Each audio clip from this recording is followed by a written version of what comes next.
So even though we're doing the same job as we did last week, there's more than one way to do a job. And in the effort to stay efficient, we're going to do things a little differently on this truck.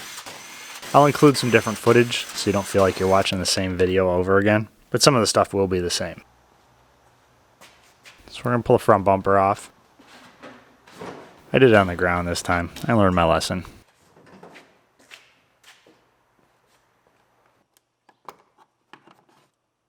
Pull the closeout panel off.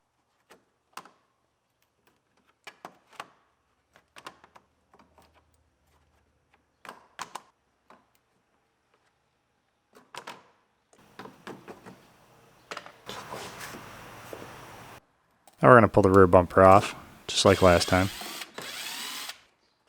It's a different color at least this time.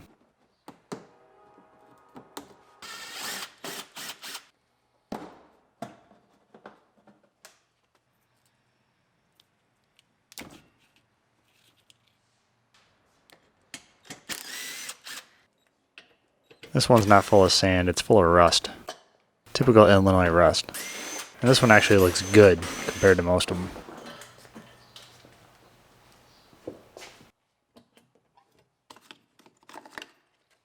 Pull our filler neck off.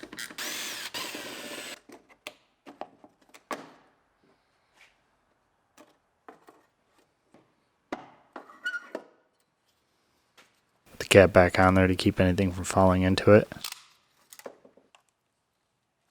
Disconnect our taillight harness on the left-hand side and our washer fluid hose. Pull the harness off the body that goes to the frame. I got some ground wires up on the front.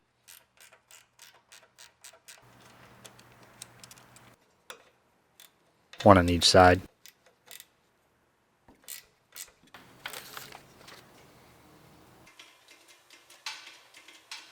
We're going to do the shifter cable again. Shift cable? Shifter cable? What do you guys call it?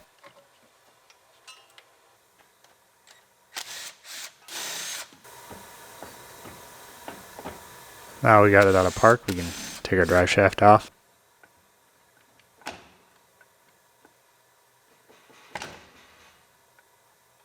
This one's a little harder to get off. That rust holds it together. Now we'll pull the transmount out.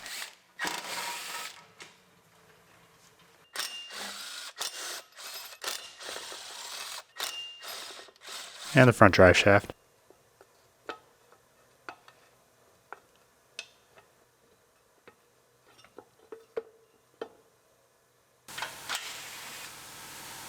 Now we'll pull the front skid plate out. It's made out of plastic. Not sure what it's actually protecting.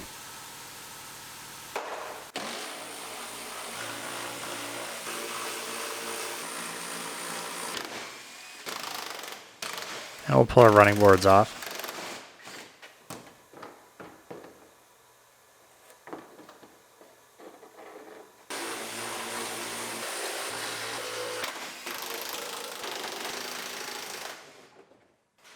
All the similar stuff that I did last week, I kind of cut short.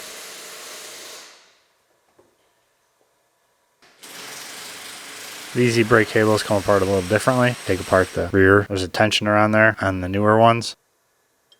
I didn't need to loosen it up. I ended up cleaning it up so that I could tighten it and adjust it later.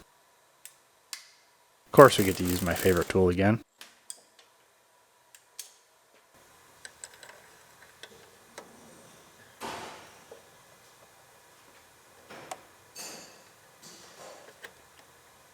Pull our e-brake cable out of the frame.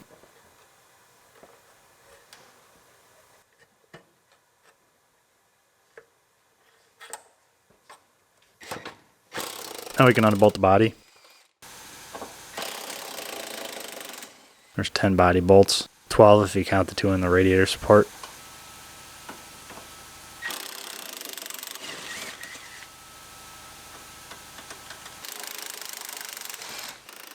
And it's a good thing I saved those mounts from the other body.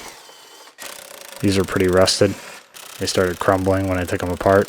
So I'll be using the ones off the black truck. Now we're back under the hood. Pull the airbox off. Disconnect the mass airflow sensor. Take off the intake tube. Just lift the box out. Pull the battery out. Unbolt the overflow. And pull the ground strap off. Disconnect the brake booster. Pull the electrical box off. See if this one comes apart the right way.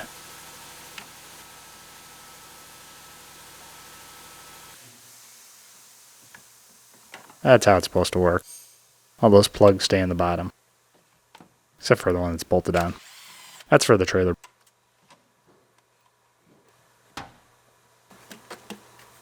So now we can pull our plugs out of the lower bracket. They just clip in.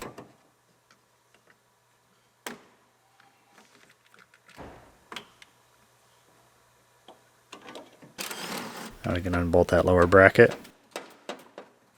Take it out of our way. Get to our other two plugs that are underneath.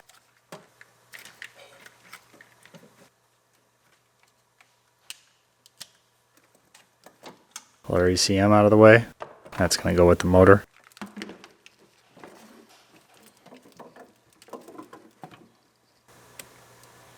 Disconnect our master cylinder.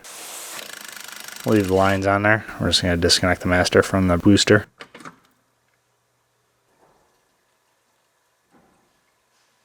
Now we're going to take some of the radiator hoses off.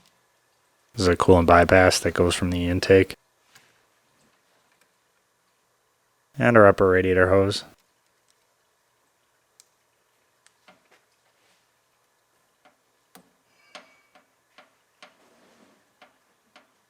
If you've never seen one of these remote hose clamp pliers, I'll throw a link in the description. They're pretty handy sometimes.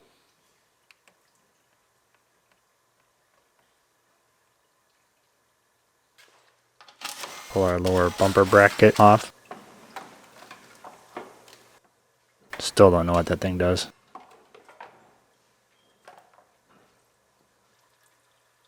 Pull our transcooler lines off.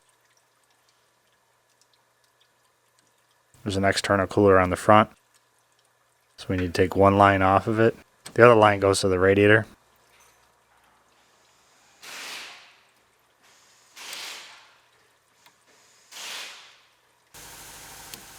Disconnect our heater hoses.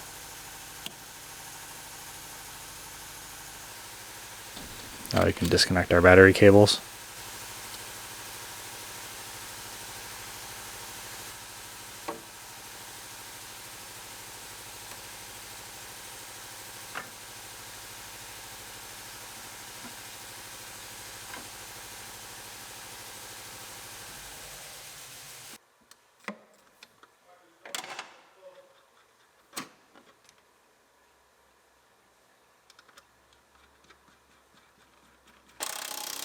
Now we're going to unbolt the radiator support. They're just nuts and bolts. Got to use a wrench on these. Now we're ready to take the body off. So we left the front end attached this time when we lift the body off because all we need to change is the fender. If I were to change it now, I'd have to disconnect the core support at the same time. So to save a bunch of time, we're just going to leave it all together. We'll drop it back down and then we'll change the fender later. So sometimes when you buy salvage vehicles, you get little bonuses. Like a rebuilt GM transmission. These are usually installed when the car is still under warranty by GM themselves. Independent shops usually don't spend the money for them. Whoever did it didn't exactly do the most fantastic job. You got a bracket here that's just kind of dangling. It's supposed to be bolted up there. Never bothered to bolt that bracket up either. Then we had a dipstick that was zip tied to the body and just kind of flopping around in there. Twisted the heck out of this O2 sensor because I didn't want to unplug it. And we got some extra exhaust bolts in case we need them. Studs actually. So looks like I got a little extra work fixing somebody else's mistakes. Now being that this was most likely installed at a dealer, I have to wonder. So in true Illinois fashion, we need heat to get this exhaust bolt apart.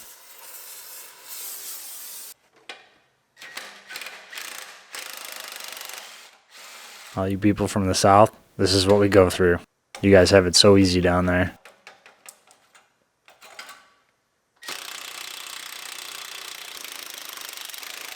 Disconnect the motor mounts.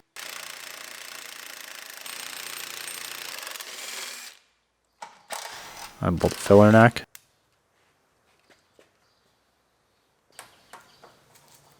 And the breather tube for the rear end that goes up the filler neck. I'll leave that with the rear end. Pull the vent valve off. Now you can disconnect our hose from the gas tank.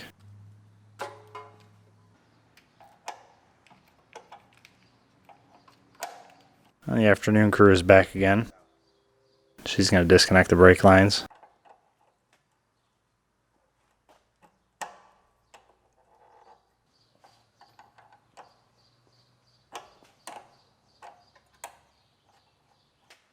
Disconnect the trailer plug. Just push the little tab in, turn it, pop it out, then you can disconnect the plug.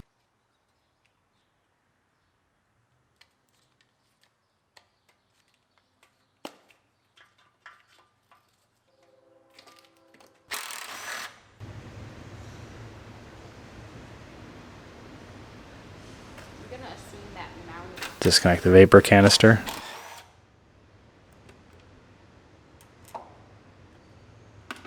And we'll take the vapor canister and vent valve out of the way. Not sure which one we should use. I'm sure both vent valves are bad. It is a GM. Now we're going to take the gas tank out.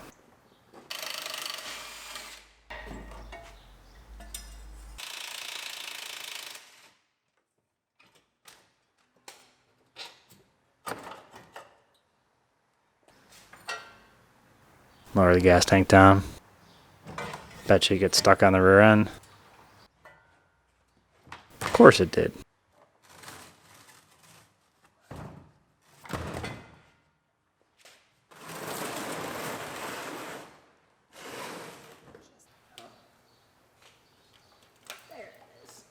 Now we're going to pull the harness off. There's little Christmas trees that pop out. Put the little clip pliers in there and pry them out. Pull the ABS module out. And we'll loosen up the front brake lines.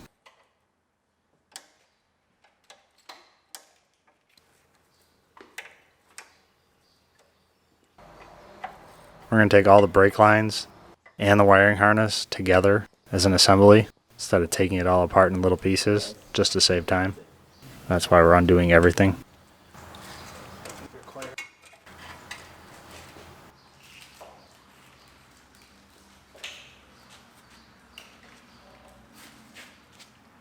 Now we're just going to walk it off. That's all the brake lines for the truck, plus the wiring harness that goes along the frame from the front to the back. Get that out of our way, we can get to our fuel lines. Turns out our brake lines and fuel lines were different between the two trucks, so we're going to have to use our originals. Luckily they weren't rusty, so we'll be able to save one no problem. Unbolt our wiring harness.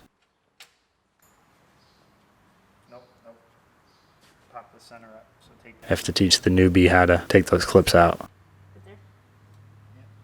I'll enjoy it while I can. Pretty soon she's going to be teaching me.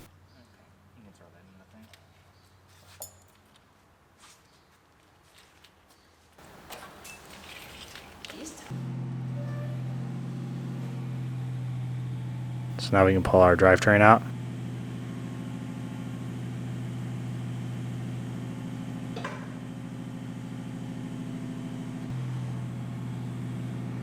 Instead of a bungee cord, we just had an assistant to hold the drive shaft this time.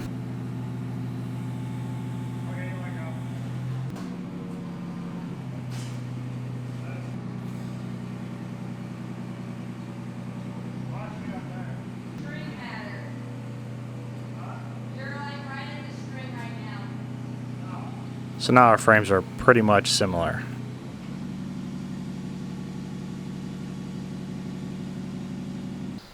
And here's the difference. That pin belongs at the outer hole there, and it's pushed in. If you'll notice, that frame rail is supposed to be straight. It's got a good bend in it.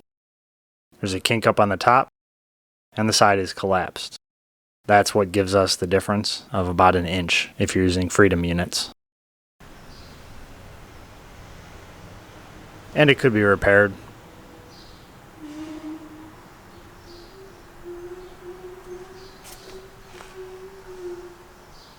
I'll designate it at the bottom of the screen. It's hard to keep track of which frame is which on video. It's hard to keep track in person. I've found myself ready to put parts back on the old frame before.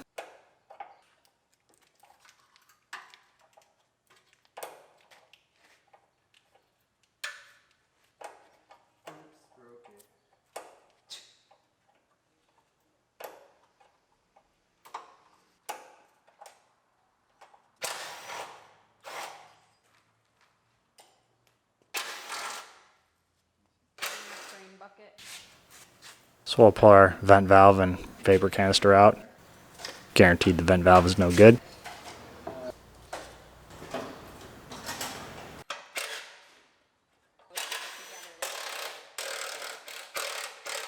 Take our brake lines and fuel lines out.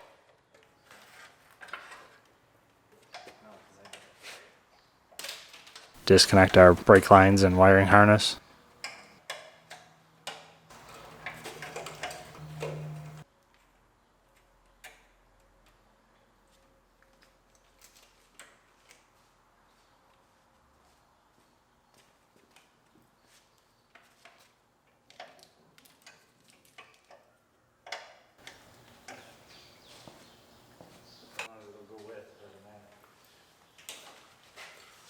Now we'll take it all off.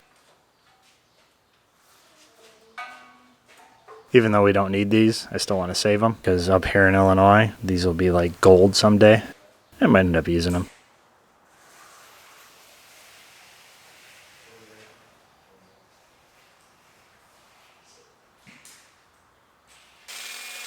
We're back to the red truck frame.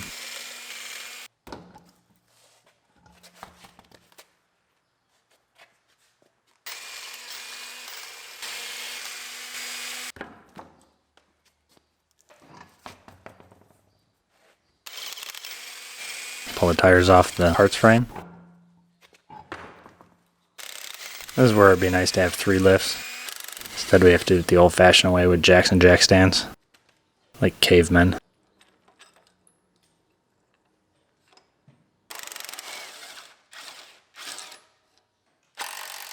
Pull the sway bar down.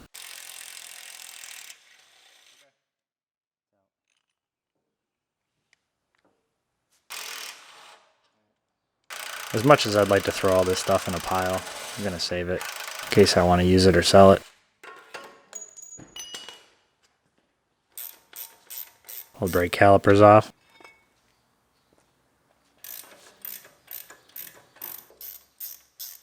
Walks around saying, nobody helps me.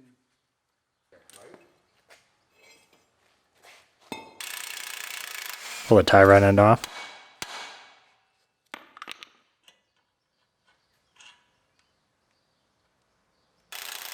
Pull the drive axle nut out of it. And the upper ball joint. Then he ended up being a cop. And we can unbolt the drive axle. Just rotate it where it's easy to get to. You don't have to try and work around it. Why?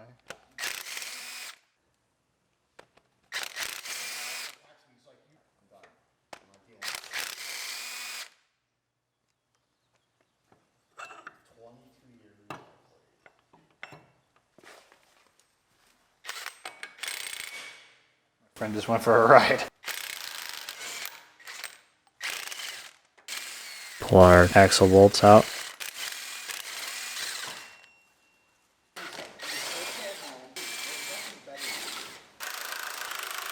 Pull the strut out.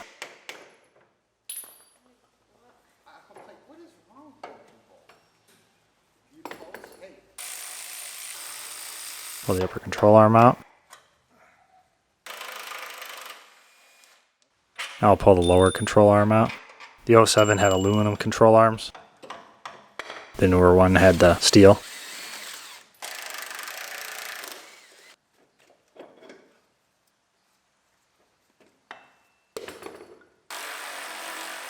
Pull the upper control arm out.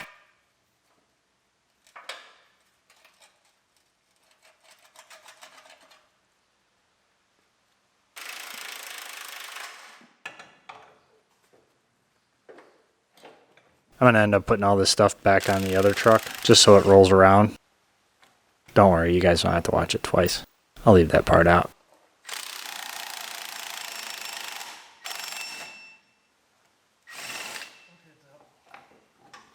Now we're going to pull the front diff out. Since I was working and I missed the gym, we're going to get a little workout in here. Differential bench press.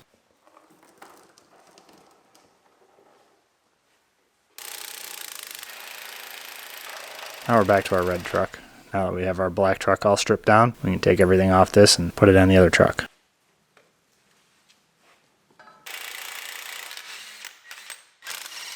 Pull the drive axle out.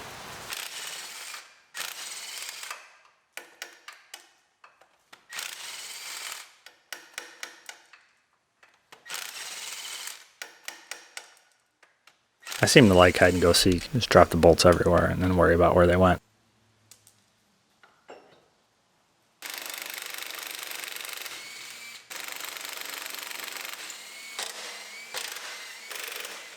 Pull the strut out.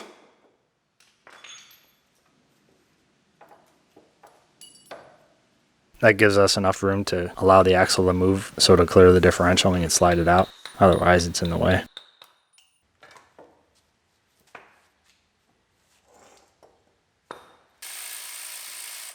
And take our upper control arm off.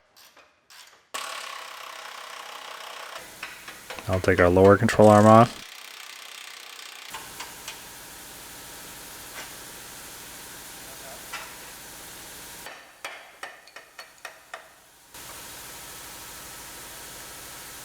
Pry our upper control arm out.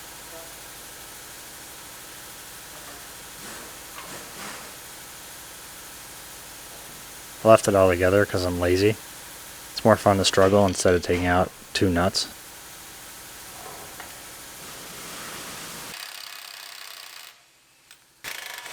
And I have the back brace on, just in case I wanted to be able to make it through this weekend with no injuries. And my back was starting to get a little tired. So to make sure I could finish it, we'll put the belt on just to prevent injuries. Pull the drive axle out. Now we have our strut out.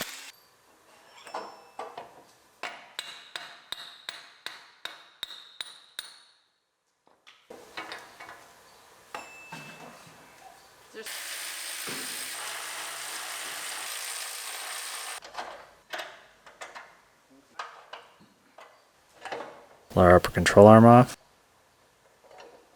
This one I chose to do a little different. Since the other side was heavy, I decided I'd take one extra nut off. So we'll take the lower control arm off separately.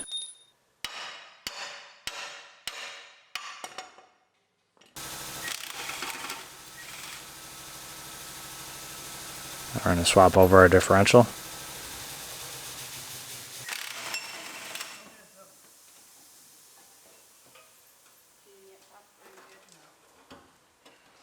It's really not that heavy.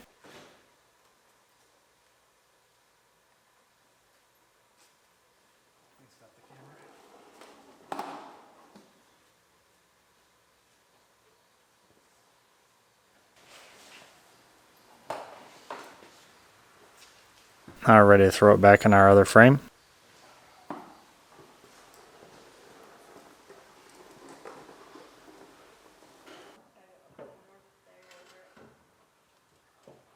That lower support brace comes out if you really want to spend the time to take it out. But with the motor out of there, it goes in pretty easy.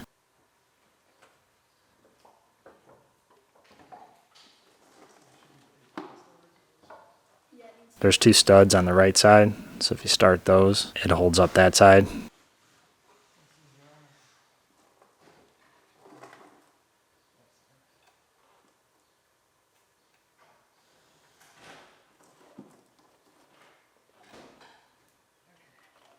So once you got the passenger side up there on the studs, you just bolt up the driver's side.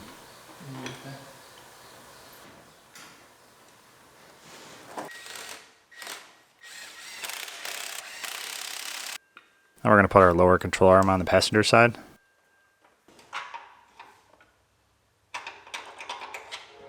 And we'll put our knuckle and upper control arm in. A little easier to work with when it's smaller. Put our bolts in our upper control arm. I'll put our drive axle in.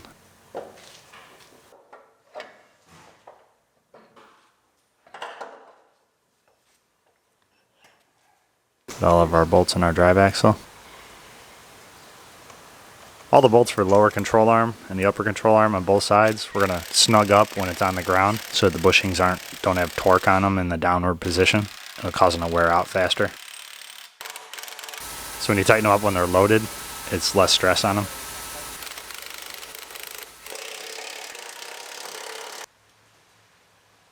Just goes through like this, right? Now we're going to put our other side in. The one I left in a big assembly. Even though it's the same job, I tend to do things differently on each side. Not sure why. Try different things. It was harder to manage the big heavy piece, but once it's in there, it's a little less work.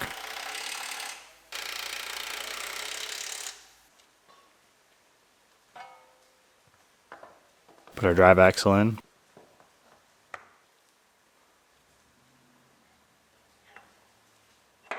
Tighten up all of our bolts on our drive axle. Tighten up the nut, we'll torque it down later. Throw our strut in there.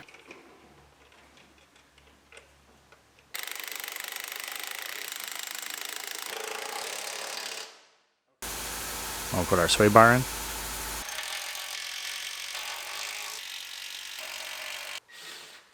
Put our links on. Now onto the rear end. Gonna pull the rear end off of our 07, get it out of our way.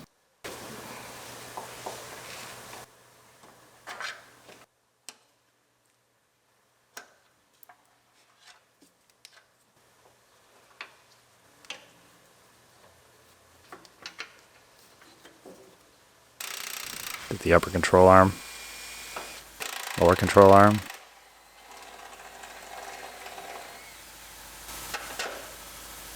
The upper control arm on the other side.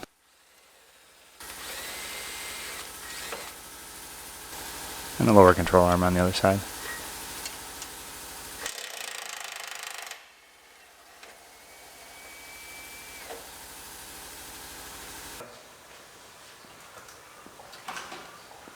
Now we can lift the frame up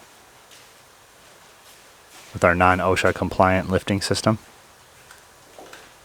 Take our springs out so they don't end up on the floor.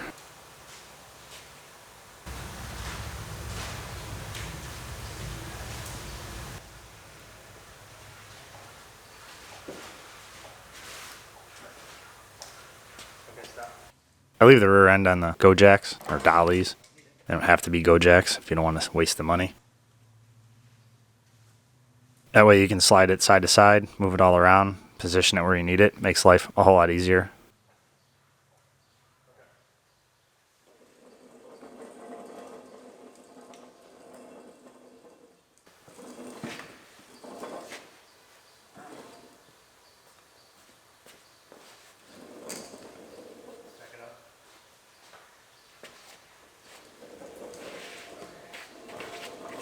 Alright, we got our rear end out of the way. Now it's time to take the one out of the red truck. One bolt the sway bar. We had taken this off the other one to get that exhaust out. Disconnect the track bar, panhard bar, whatever you want to call it.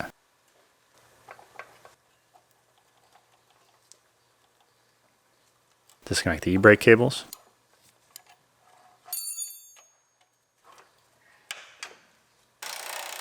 And pull the shocks off. Upper control arm, lower control arm, shock, upper control arm, and lower control arm.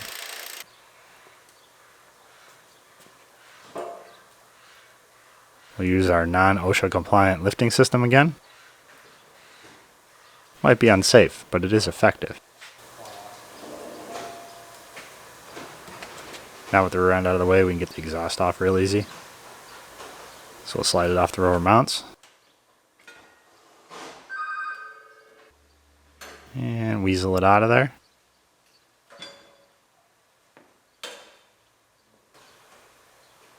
And weasel it into our new frame.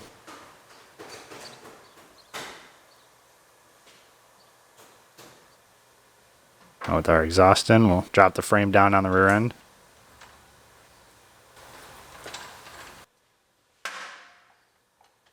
Got a jack under the front of the rear end to tip it at the right angle. It wants to nose forward. So we're just going to move it around and get the lower control arm lined up. Once we can get a bolt in there, we can lower the rest of the frame down and reposition everything. So now the front's supported by the lower control arm. We'll move it to the back so we can tip the back up a little bit so we can get that upper control arm in.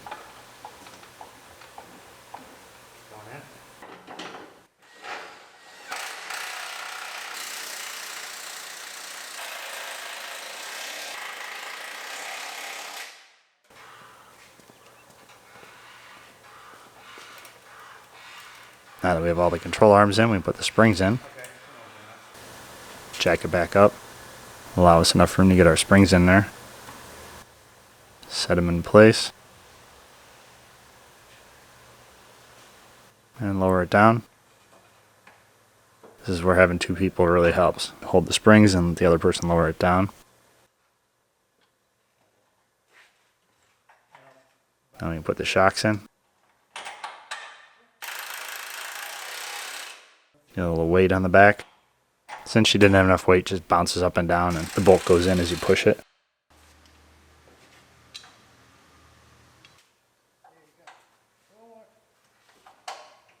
Now to get that track bar in there, just kind of shove the rear end side to side until it lines up. And you can run the bolt in. Now we're going to throw the sway bar up. Now onto the front of the truck. Oh, some muscle into it. Gotta change the tow hooks because ours has the fancy chrome ones. Can't be driving around with these black ones. No offense if you have black tow hooks, by the way.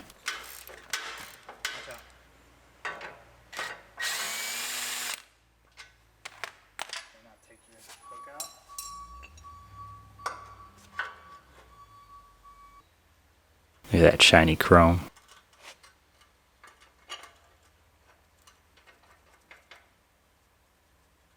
Oh, you used the other screw? This is the ones you took out. Is it in the hole?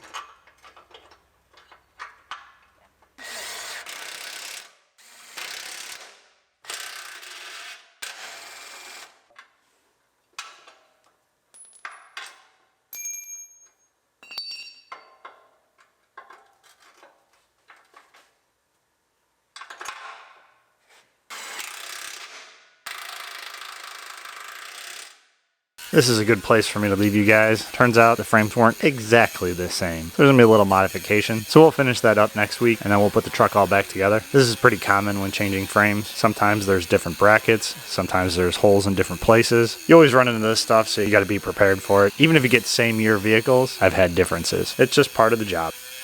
So like the video if you found it interesting. Share it if you think somebody else might. Subscribe if you want to see the rest of this build. As always, thanks for watching. And I'll see you soon.